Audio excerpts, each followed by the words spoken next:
महाराजांच्या शिवराज्याभिषेक दिनानिमित्त आज पहाटे नागपूरमध्ये भव्य पालखी काढण्यात आली। पातालेश्वर मंदिरातून निघालेली ही पालखी महाल परिसरात छत्रपती शिवाजी महाराज चौकापर्यंत निघाली।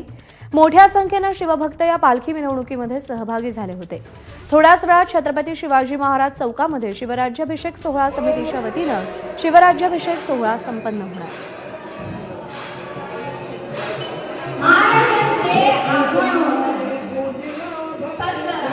रजत वशिष्ठ आपले प्रतिनिधी सध्या आपल्या सोबत आहेत। रजत, कशा पद्धतीने या सोहळ्याची आखणी करण्यात आली आहे, कसा उत्साह आहे शिवभक्तांमध्ये?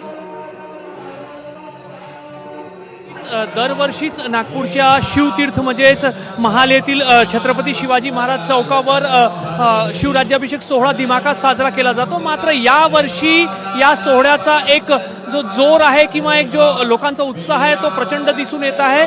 हजारोंची गर्दी जी आहे ती या शिवतीर्थावर झालेली आहे आणि सकाळी पातालेश्वर मंदिरातून निघालेली पालखी थोड्या वेळापूर्वीच या ठिकाणी पोहोचली आहे आणि सध्या छत्रपती शिवाजी महाराज यांच्या प्रतिमेचा ज्या सप्त नद्यांचा पवित्र जल आहे आणि दुधाने खास अभिषेक केला जात आहे आणि थोड्या वेळानंतर या ठिकाणी छत्रपती शिवाजी महाराजांची महाआरती केली जाईल आणि त्यानंतर नागपुरातील तरुणांचे वेगवेगळे जे ढोल ताशा पथक आहे किंवा जे शिवकालीन क्रीडांचे साहसिक क्रीडांचे जे प्रात्यक्षिक दाखवणारे पथक आहे त्यांच्याकडून सादरीकरण केलं जाणार आहे। त्यामुळे नागपुरात आज शिवराज्याभिषेक सोहळ्याचा एक वेगळा उत्साह आपल्याला पाहायला मिळतोय आणि खास गोष्ट म्हणजे काही आठवड्यांपूर्वी नागपुरात एक अशांततेचा माहोल तयार झालेला होता आणि तेव्हा या चौकावर कर्फ्यू लावण्यात आलेला होता। मात्र आज वातावरण पूर्णपणे बदललेला दिसतंय आणि मोठ्या प्रमाणावर उत्साह जो आहे तो नागपूरकर या सोहळ्यासाठी दाखवत आहे आणि खास करून तरुणाई जी आहे ती मोठ्या संख्येने या ठिकाणी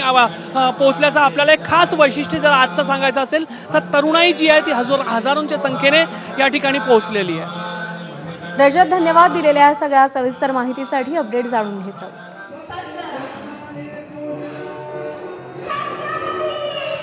तर ही 3 दृश्य आपण पाहतोय। किल्ले रायगड स्वराज्याची राजधानी, तिथे अत्यंत आकर्षक अशी सजावट करण्यात आली आहे। शिवभक्तांचा उत्साह शिगेला पोहोचलाय। तर नागपूरमध्ये देखील शिवराज्याभिषेक सोहळा समितीच्या वतीने एका भव्य दिव्य कार्यक्रमाचं आयोजन करण्यात आलंय। तर मुंबईतल्या कुर्ल्यामध्ये सुद्धा आज शिवराज्याभिषेक सोहळा साजरा केला जातोय।